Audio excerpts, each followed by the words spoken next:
कबाना capital की website को मैंने ओपन किया है और आप अपने हिसाब से देख लेना आपको किस ब्रोकर के साथ काम करना चाहिए। बट मैं यहाँ पे बताऊँगा कि आपको किसी भी फॉरेक्स ब्रोकर में इन्वेस्टमेंट करने से पहले, किसी भी फॉरेक्स ब्रोकर में ट्रेडिंग अकाउंट ओपन करने से पहले आपको किस तरह से चेक कर लेना चाहिए, क्योंकि बहुत सारे लोग चेक करते हैं। चेक करने के लिए बहुत सारी वेबसाइट और मोबाइल ऐप भी अवेलेबल हैं, लेकिन आपको चेक करने का जो सही तरीका है वो भी आना चाहिए। तो मैं यहाँ पे ये बताने की कोशिश करूँगा कि चेक करते वक्त आप क्या गलती करते हैं और किसी भी फॉरेक्स ब्रोकर को चेक करने का एक सही तरीका क्या हो सकता है। तो हम लोग चलते हैं वेबसाइट पे। हेलो गाइस, मैंने ओपन कर लिया है विकी एफएक्स की वेबसाइट को। और सबसे पहले तो इस वेबसाइट को जब आप ओपन करते हैं तो आपको करना ये है कि इस क्रोम ब्राउज़र में डेस्कटॉप व्यू कर लेना है अगर आपने मोबाइल पे ओपन किया है तो। सबसे पहले तो मैं कबाना कैपिटल टाइप कर लेता हूँ, क्योंकि मैंने पहले ही बताया कि मैं यहाँ पे कबाना कैपिटल के बारे में बताऊँगा। तो कबाना कैपिटल मैं लिख लेता हूँ और इसके बाद आपको इस लिस्ट में से कबाना कैपिटल को सेलेक्ट नहीं करना है, बल्कि आपको ये जो सर्च बार बना हुआ है इस पे क्लिक करके डायरेक्टली जो पेज ओपन होगा वहाँ पे आ जाना है। तो मैंने कबाना कैपिटल को टाइप करके इस सर्च बॉक्स वाले ऑप्शन पे क्लिक कर दिया है और ये जो है ओपन हो गया है। अब साइड में आप देख सकते हैं, लेफ्ट साइड में कबाना कैपिटल का जो नाम है वो हमें दिखाई दे रहा है और इस कबाना कैपिटल को क्लिक कर लेना है। इसके बाद यहाँ पे आप देखोगे कि जो लेफ्ट साइड में इनके पास लाइसेंस है वो शो हो रहे हैं। तो साफ साफ लिखा हुआ है कि इनके पास कोई भी लाइसेंस नहीं है और इनका जो अपना एक्सपीरियंस है मार्केट में काम करने का, कितने साल से ये वर्क कर रहे हैं, कितने साल से यूज़र के साथ ये बने हुए हैं, 2 से 5 साल यहाँ पे लिखा हुआ है साफ साफ। जैसा कि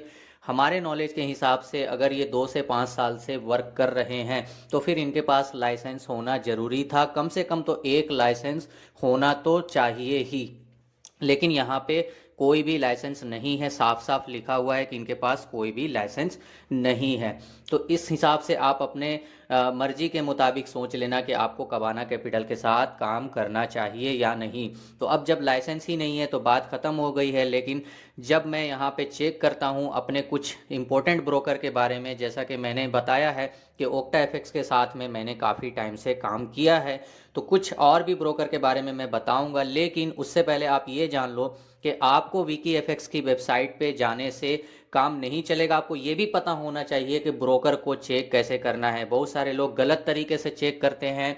क्या चेक करना है क्या नहीं चेक करना है ये उन्हें नहीं पता होता है। बट सिर्फ आप मोबाइल ऐप यूज़ करते हैं, मोबाइल ऐप पे इंस्टॉल कर लेते हैं और चेक कर लेते हैं, तो आपको ऐसा नहीं है कि सही जानकारी मिल जाएगी। तो मैं यहाँ पे टाइप कर लेता हूँ ओक्टा एफएक्स, क्योंकि ये बहुत ज़्यादा फेमस ब्रोकर है।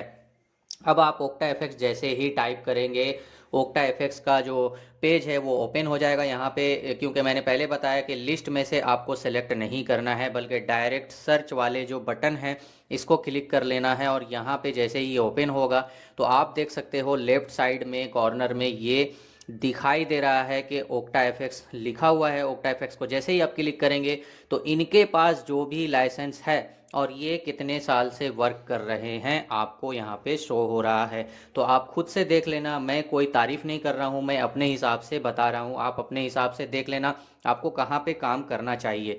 तो जैसे ही मैंने इसको ओपन किया है, जो ओक्टा एफएक्स पेज लिखा हुआ था, जब इसको मैं ओपन करता हूँ तो इनके पास कितना लाइसेंस है और ये कितने साल से वर्क कर रहे हैं ये शो हो रहा है। साथ में नीचे में आप देख सकते हो लाइसेंस लिखा हुआ है। तो जब आप इस लाइसेंस पे क्लिक करेंगे तो सिंपली जो लाइसेंस इनके पास मौजूद है वो लाइसेंस भी यहाँ पे दिखाया जाता है। लेकिन क्योंकि मैं क्रोम ब्राउज़र पे हूँ, हो सकता है आपके मोबाइल में ये कट जाएगा, लेकिन अगर आप मोबाइल ऐप पे ओपन करते हैं तो आपको साफ साफ इनका जो कम्प्लीटली लाइसेंस है, पूरा का पूरा लाइसेंस दिखा दिया जाता है। तो मैंने जहां तक देखा है कि ओक्टा एफएक्स के पास एक ही लाइसेंस है। इनकेस फ्यूचर में अगर कबाना कैपिटल के पास भी ये लाइसेंस आ जाता है तो ये एक बहुत अच्छी बात होगी, बट अभी तक तो इनके पास कोई लाइसेंस नहीं है। अब हम लोग चलते हैं एक्सनेस पे, क्योंकि एक्सनेस के मोबाइल ऐप और एक्सनेस के डिपॉजिट विड्रॉल के बारे में भी मैंने काफ़ी वीडियो बनाई हैं। तो एक्सनेस मैं टाइप कर लेता हूं और मैंने पहले बताया कि लिस्ट में से आपको नहीं लेना है, नाम सर्च करना है और सीधे सर्च वाले बटन पे क्लिक कर देना है। इससे क्या होगा कि जो अलग अलग ब्रोकर होते हैं वो एक नाम से कुछ और भी स्पैम ब्रोकर भी आ जाते हैं मार्केट में, तो आप उसके पेज पे चले जाएंगे, फिर आप गलत तरीके से चेक करेंगे और आपका नुकसान हो सकता है। तो आप यहाँ पे बिल्कुल भी इस तरह से सर्च मत करना, आपको सिर्फ टाइप करना है और सर्च वाले बटन पे क्लिक करना है। तो जैसे मैंने क्लिक किया है तो आप देखो कि एक्सनेस के नाम से बहुत सारे ब्रोकर आ गए हैं, बट जिनकी रेटिंग सबसे ज़्यादा होगी आपको वहीं पे जाना है। तो मैंने इसको ओपन कर लिया है और जैसे ही ओपन करेंगे आप ये देख सकते हो कि एक्सनेस के पास कितने सारे लाइसेंस हैं। इससे पहले मैंने ओक्टाफेक्स का ओपन किया था और उससे पहले मैंने कबाना कैपिटल का ओपन किया था। बात ऐसी भी नहीं है कि अगर अभी लाइसेंस नहीं है तो इनके फ्यूचर में लाइसेंस आ सकता है, बट अभी तो नहीं है ना। तो अगर अभी लाइसेंस नहीं है और इनका रिव्यू कैसा है वो सारा चीज़ आप यहाँ पे देख सकते हो। तो जैसा कि मैंने एक्सनेस ओपन किया है तो मैं जब इस पर ओपन करता हूँ तो इनका जो लाइसेंस है वो यहाँ पे दिखाया जा रहा है, और जो क्लियरली जो लाइसेंस है इनके पास वो भी आप देख सकते हैं कि कौन सा लाइसेंस है। बिल्कुल अच्छी तरीके से आप क्लियरली देख सकते हैं कि इनके पास कौन कौन सा। अगर आप चाहते हो एक्सनेस ब्रोकर के साथ अकाउंट बनाना तो लिंक डिस्क्रिप्शन में दिया हुआ है, आप अपना अकाउंट एक्सनेस ब्रोकर के साथ ओपन कर सकते हो। सारा चीज़ आप देख सकते हो। इसके बाद एक चीज़ और है कि यहाँ पे रिस्क वार्निंग भी दी जाती हैं।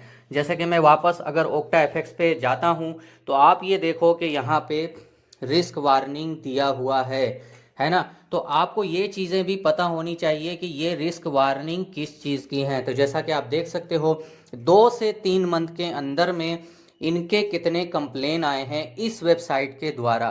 तो जो लोग अपना विकीएफएक्स पे अकाउंट बनाते हैं, अगर उनके साथ में कोई भी ब्रोकर स्कैम करता है तो वो यहाँ पे अपना पोस्ट डालना शुरू कर देते हैं।